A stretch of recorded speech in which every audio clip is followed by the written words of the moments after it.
Good evening everyone, this is doctor Rakesh Jain. आज हम cerebral palsy के ऊपर जो टॉपिक हमने शुरू किया था उसी की सीरीज़ कंटिन्यू करते हुए आज exclusively I am going to talk about botulinum injection, और वी कॉल इट बोटॉक्स, और भी एक दो ट्रेड नेम से आता है, पर mainly the salt is botulinum injection toxin in it, it is toxin basically. Yes, that's right, right, you have heard. This is a kind of chemical. First of all I would like to explain कि ये होता क्या है, और फिर हम बात करेंगे इसके बारे में कि कौन सी सेरिब्रल पॉल्सी में इसको दिया जाता है, क्या इससे फ़ायदा है, क्या नुकसान हो सकते हैं इससे, कितनी फ्रिक्वेंटली इसको देना चाहिए। तो इन सब बातों के बारे में हम लोग बात करेंगे। And first of all botulinum है क्या। बोटुलिनम एक तरह का केमिकल होता है जो मसल्स पे काम करता है सेलेक्टिवली, और उन मसल्स को सेलेक्टिवली कमज़ोर किया जाता है जो मसल्स हमारी स्टिफ होती हैं। And that is the problem in cerebral palsy, that we have very stiff muscles, उनकी टोन बढ़ जाती है, जिसकी वजह से बच्चा जो है, depending upon what type of cerebral palsy is this, जैसे कई बार आपने देखा होगा कि 1 या 2 साल का बच्चा है, खड़ा होने में दिक्कत होती है, जैसे ही उसको आप खड़ा करते हैं तो ऐसे कैंची की तरह से मार लेता है। वो कैंची क्यों मारता है? क्योंकि जो पैरों की दोनों मीडियल साइड की जो मसल्स होती हैं, जिनको हम थाई की जो अंदरूनी जो मसल्स बोलते हैं, वो बहुत ज़्यादा टाइट होती हैं। जैसे ही बच्चा खड़ा होता है वो मसल एक दूसरे को खींचती है अपनी तरफ, और उसको अडक्टर स्पैज्म भी बोलते हैं। So it is one part of the cerebral palsy. दूसरी बार आपने सेरिब्रल पॉल्सी के बच्चों को देखा होगा कि उनको पूरा पंजा रखने में दिक्कत होती है, पूरा पैर जमीन पे नहीं रख पाते हैं, रादर उनकी वो पंजे पे होते हैं, एड़ियाँ उठ जाती हैं। एड़ियाँ क्यों उठती हैं? क्योंकि जो पैर के जो पीछे का हिस्सा होता है, हमारा जो पिंडियों वाला हिस्सा होता है, उन मसल्स को हम इंग्लिश में टेंडो एक्लिस बोलते हैं, और जो घुटने से ऊपर वाली जो मसल्स होती हैं, थाई के पीछे वाली मसल, उनको हैमस्ट्रिंग्स बोलते हैं। तो सीपी के काफ़ी बच्चों में टेंडो एक्लिस टाइट हो जाती हैं और हैमस्ट्रिंग्स भी टाइट हो जाती हैं, जिसकी वजह से बच्चा पूरी एडी नीचे नहीं टिका पाता है, और वो एडी ऊपर उठ जाती है, जिसको हम टो वॉकिंग भी बोलते हैं। और काफ़ी सारे बच्चों में इक्वानस पॉस्चरिंग भी हो जाती है। तो इसमें काफ़ी अलग अलग ग्रुप की मसल्स इन्वॉल्व होती हैं। तो वो काम पेरेंट्स के साथ मिलके हम लोग करते हैं कि आइडेंटिफाई करें प्रॉपरली, बच्चे का गेट देख के अलग अलग एंगल में उसको हम चला के देखते हैं, so that we can identify very clearly कि कौन से ग्रुप की मसल्स इन्वॉल्व हैं, और किस मसल्स में इंजेक्शन देने से हमें फ़ायदा होगा और किस में देने से नहीं होगा। तो बोटॉक्स इंजेक्शंस लेग की मसल्स में भी दिया जा सकता है, हैंड मसल्स में भी दिया जा सकता है। ड्रूलिंग के लिए हम ये पैरोटिड होती है, ये जो ग्लैंड जो सलाइवा बनाती हैं, उन ग्लैंड्स में भी सेलेक्टिवली इंजेक्ट किया जा सकता है टू प्रिवेंट और टू हेल्प द ड्रूलिंग। इसके अलावा भी और बहुत सारे यूज़ होते हैं बोटॉक्स इंजेक्शंस के, लेकिन हम अभी उन सब के बारे में बात नहीं करेंगे। यहाँ हम सिर्फ सीपी के बारे में ही बात करेंगे। तो बोटॉक्स का काम, जैसे मैंने बताया, सेलेक्टिवली उस मसल्स को इनहिबिट करना। अगर वो मसल्स मान लीजिए आप 150% काम कर रही है, तो इंजेक्शन क्या करता है, उसके कुछ रिसेप्टर्स को ब्लॉक कर देता है, सो दैट वो मसल्स अपने 100% पे आ जाए काम करने पे, या उससे भी कम आ जाए, ताकि फिजियोथेरेपी में आसानी हो, बच्चे को पॉस्चरिंग में आसानी हो। जैसे पंजा पूरा, एडी पूरी नहीं टिकती है, सो दैट एडी पूरी टिके और थेरेपी कराएं हम। उसके बाद अगर हमने कोई स्प्लिंट देना है या एएफओ देना है या कोई स्पेशल जूता उसको पहनाना है बच्चे को, तो उसमें हमें मदद मिलती है। और अगर इसको हम कंटिन्यू तरीके से करते हैं तो काफ़ी ज़्यादा बच्चे की मोबिलिटी में इम्प्रूवमेंट देखी जा सकती है। तो ये तो थोड़ा सा बोटॉक्स के बारे में हुआ। अब कौन सी मसल्स में बोटॉक्स का फ़ायदा क्या है? क्या सभी सीपी के बच्चों को बोटॉक्स दिया जा सकता है और वो बेहतर हो जाते हैं? The answer is no. तो selection of patient is very very important. Botox सबसे ज़्यादा यूज़फुल होता है अगर फोकल इन्वॉल्वमेंट होती है। जैसे मैंने आपको बताया कि अलग अलग तरह की सीपी होती है। एक होती है डायप्लेजिक सीपी। डायप्लेजिक का मतलब है कि आपकी लेग्स की दोनों लेग्स की मसल इन्वॉल्व होती हैं। खास तौर पे जो मैंने अभी जिक्र किया है, अडक्टर मसल इन्वॉल्व हो सकती हैं, टीए दोनों पैर की, और साथ में हैमस्ट्रिंग्स। ये सारी मसल्स इकट्ठी भी इन्वॉल्व हो सकती हैं, और कई बच्चों में सिर्फ टीए इन्वॉल्व होता है, कुछ बच्चों में सिर्फ हैमस्ट्रिंग्स टाइट होती हैं। तो वो काम हमारा और साथ में फिजियोथेरेपिस्ट का होता है कि हम आइडेंटिफाई करें क्लियरली कौन सा ग्रुप है। तो फर्स्ट ऑफ ऑल हम गेट देख के एग्जामिन करके उसके अलग अलग एंगल्स होते हैं, R1 R2 वो सब देख के हम आइडेंटिफाई कर लेते हैं कि हमने ये मसल्स में इंजेक्शन लगाना है। तो जब हम एक मसल को चूज कर लेते हैं, लेट्स से कि हमने उसकी टीए को चूज किया है, पिंडियों की जो मसल्स होती हैं उसको चूज किया है, तो उसमें भी फिर हम आइडेंटिफाई करते हैं कि कितना एरिया हमने, क्योंकि मल्टीपल साइट पे इंजेक्शन जाते हैं, ऐसा नहीं है कि एक मसल का एक ही इंजेक्शन लगाते हैं।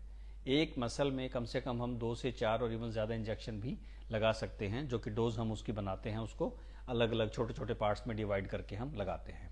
और ज़्यादा डिटेल तो अगर पेरेंट्स पूछते हैं तो हम बताते हैं, लेकिन इस वीडियो में उसकी आवश्यकता नहीं है। तो ये तो हो गई पैरों की मसल्स आमतौर पे जो इन्वॉल्वमेंट होती है, लेकिन इसके अलावा भी कई मसल्स पैर में हो सकती हैं जो स्पेसिफिक बच्चों के एग्जामिनेशन पे ही पता लगता है और हम पेरेंट्स को बता देते हैं कि yes these are the muscles that we need to act upon. उसके बाद हैंड मसल्स भी इन्वॉल्व होती हैं। हाथ में खास तौर पे बच्चों की पोस्चरिंग होती है कि वो एक तो फ्लेक्स थोड़ा सा पोस्चर हो जाता है, आपने देखा भी होगा, खास तौर पे जो हेमीप्लेजिक जो बच्चे होते हैं वो अगर भागते हैं, थोड़ा सा चलते हैं तो हाथ की पोजीशन ऐसे हो जाती है, इसको हम हेमीप्लेजिक पोस्चरिंग बोलते हैं। वो क्यों होती है? क्योंकि हमारी जो बाइसेप्स है ये थोड़ी सी टाइट हो जाती है इन बच्चों में। एक मसल्स इधर होती है जिसको ब्रेकियोरेडियलिस बोलते हैं, वो थोड़ी टाइट हो जाती है। उसके अलावा जो फ्लेक्सर ग्रुप होता है रिस्ट का, हमारा जो रिस्ट को ऐसे मोड़ता है ऊपर की तरफ, वो मसल्स थोड़ी टाइट हो जाती हैं। वो काफ़ी बड़ी 5-6 मसल्स होती हैं जो इसमें काम कर सकती हैं। तो वो आइडेंटिफाई हमें करना है एग्जामिनेशन के दौरान, और सेलेक्टिवली कई बार हम अल्ट्रासाउंड मशीन की मदद भी ले लेते हैं उन मसल्स को आइडेंटिफाई करने में, ताकि इंजेक्शन जो है और एक्यूरेसी से दिया जा सके। तो ये हाथ और पैर की अलग अलग मसल होती हैं। तो जितनी कम मसल्स इन्वॉल्व होती हैं उतना उसका इफेक्ट ज़्यादा आता है। तो अभी मैंने एक बताया आपको डायप्लेजिक सीपी का। डायप्लेजिक में सिर्फ थोड़ी लेग इन्वॉल्वमेंट होती है, हो सकता है ये लेग्स की दोनों तीनों मसल्स इन्वॉल्व हों या individual group of muscle involve हो, लेकिन हाथ यूजुअली ठीक होते हैं, ब्रेन यूजुअली बच्चों का ठीक होता है। तो ऐसे बच्चों में अगर हम लेग्स में बोटॉक्स इंजेक्शन लगाते हैं तो उसका इफेक्ट काफ़ी अच्छा आता है, मोबिलिटी काफ़ी अच्छी इंप्रूव होती है। दूसरा है हेमीप्लेजिक सेरेब्रल पॉल्सी। हेमीप्लेजिक में क्या होता है कि जन्म के समय या जन्म के आसपास जो है एक साइड के ब्रेन में कोई इंजरी हो गई है, कोई नस ब्लॉक हो गई है, जिसकी वजह से हमारे शरीर का दूसरा हिस्सा ठीक से काम नहीं करता है। तो उसमें एक टांग इन्वॉल्व होती है, जैसे एक ही लेग की पिंडियों वाली मसल हैं या हैमस्ट्रिंग्स हैं वो इन्वॉल्व हो जाती है, हाथ इन्वॉल्व हो जाता है, लेकिन आमतौर पे दूसरा जो पोर्शन है वो ठीक रहता है, या कई बार थोड़ी बहुत इन्वॉल्वमेंट उसमें भी आ सकती है। इसको हम बोलते हैं हेमीप्लेजिक सीपी। तो उसमें भी हम अकॉर्डिंगली मसल को आइडेंटिफाई करते हैं कि पिंडियों वाली मसल हैं और हैमस्ट्रिंग्स हैं, हाथ में एक मसल है, 2 मसल हैं, तो हम पूरा का पूरा इंजेक्शन एक बारी में हम दे देते हैं ताकि उस बच्चे को आराम मिल सके। तीसरी कैटेगरी आती है जो थोड़ी सीवियर वाली होती है, क्वाड्रिप्लेजिक सीपी। क्वाड्रिप्लेजिक में दोनों हाथ दोनों पैर की मसल्स इन्वॉल्व होती हैं और जो धड़ है हमारा उसकी मसल्स थोड़ी कमज़ोर हो जाती हैं।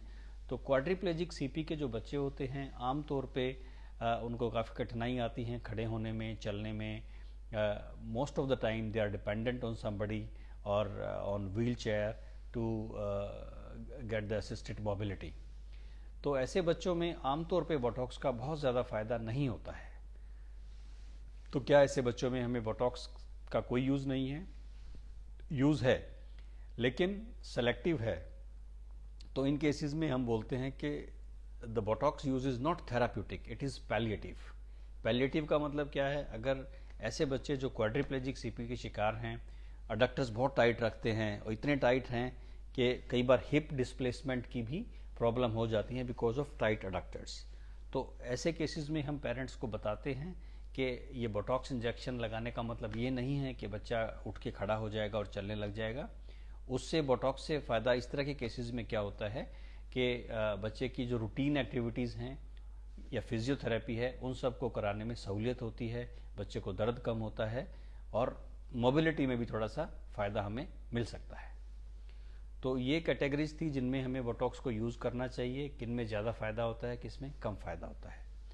अब क्वेश्चन है क्या बोटॉक्स इंजेक्शन हमने लगा दिया, क्योंकि ये मल्टीपल इंजेक्शंस होते हैं। काफ़ी पेरेंट्स पूछते हैं कि जी इंजेक्शन आप कितने दिनों के अंदर लगाओगे। Most of the Botox injection they are given in a single sitting. अगर लोकल मसल्स हैं तो सिंपल क्लिनिक में भी दिया जा सकता है, लेकिन अगर बहुत सारी मसल इन्वॉल्व हैं, हाथ की, पैर की और ख़ासतौर पे इलियोसवास वगैरह जो कुछ डीप मसल्स होती हैं, तो हमें कुछ एनेस्थीसिया भी इस्तेमाल करना पड़ सकता है। लेकिन बेहतर यही होता है कि जो भी इंजेक्शंस की जो प्लानिंग हमने की है वो सारे एक ही बारी में दिए जाएं। फिर अगला सवाल होता है कि ये इंजेक्शन एक ही बार देने हैं, कितने समय के बाद इनको रिपीट किया जा सकता है। तो बोटॉक्स का असर जो है यूजली 4 से 6 महीने रहता है। अगर आप इंजेक्शन लगाने के बाद प्रॉपर रिहैब थेरेपीज़ कराते हैं, जो कि बहुत ज़्यादा इम्पॉर्टेंट है, तो 4 से 6 महीने हमें अच्छा इफेक्ट देखने को मिलता है। और उसके बाद भी अगर हम थेरेपीज़ कंटिन्यू करते हैं तो ऐसा नहीं है कि 6 महीने के बाद बच्चा उसी पोजीशन में आ जाएगा जहाँ से आपने शुरू किया था। उसके बाद भी आपको बेनिफिट उसका मिलता रहता है, क्योंकि आपने थेरेपी अच्छी कराई हुई है। तो एक तो ये है। दूसरा क्वेश्चन पूछते हैं कि इसका साइड इफ़ेक्ट क्या है, बोटॉक्स का प्रॉब्लम क्या हो सकती है। जैसे कि मैंने बताया, side effect is usually the extension of the therapeutic effect. हम मसल्स को कमज़ोर करने के लिए जो टाइट मसल हैं बोटॉक्स यूज़ करते हैं। कई बार कुछ बच्चे ज़्यादा सेंसिटिव होते हैं, जो प्रिस्क्राइब डोज है उसके डोज को देने के बावजूद भी थोड़ा सा कमज़ोरी मसल में ज़्यादा आ सकती है, लेकिन वो ट्रांजिएंट होती है, रिवर्सिबल होती है। जैसे ही इसका असर थोड़ा कम होना शुरू होता है वो कमज़ोरी ठीक हो जाती है। पर आमतौर पे जितनी डोज लिटरेचर में जो इंटरनेशनली वैलिडेटेड हैं उस डोज में हम देते हैं तो वो कमज़ोरी देखने को नहीं मिलती है। और क्या साइड इफ़ेक्ट हो सकते हैं? लोकल साइट पे थोड़ा बहुत पेन एक इंजेक्शन के तौर पे जैसे होता है, इससे ज़्यादा कोई दिक्कत नहीं आती है।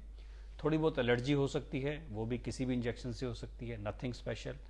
मैं करीबन 400-500 बच्चों में बोटॉक्स दे चुका हूँ, लेकिन अभी तक हमने ऐसी कोई चीज़ देखी नहीं है कि एलर्जिक रिएक्शन या कोई प्रॉब्लम हमें नहीं हुई है। लेकिन फिर भी उन चीज़ों का ध्यान रखा जाता है, पेरेंट्स को बताया जाता है जब ये इंजेक्शन हम लोग देते हैं। तो रिपीट कितने समय के बाद करना चाहिए? जैसे मैंने बताया 4 से 6 महीने के बाद इसको रिपीट किया जा सकता है, लेकिन हमेशा ज़रूरत नहीं होती है। वो डॉक्टर असेस करके ही आपको उसके बारे में गाइड करेगा। तो ये था बोटॉक्स के बारे में। जो दूसरा जो साइड इफ़ेक्ट जो हमें लगता है होता है, जिसके कारण से काफ़ी पेरेंट्स बच्चे का प्रॉपर इलाज नहीं करा पाते हैं, क्योंकि Botox is one of the evidence based therapy which is prescribed in selective children with cerebral palsy। तो लेकिन सबसे बड़ा इशू क्या रहता है, इसमें कॉस्ट बहुत है इसकी, इज़ वेरी एक्सपेंसिव इंजेक्शन। तो काफ़ी लोग उसमें स्ट्रगल करते हैं और हमारे तक नहीं पहुंच पाते हैं।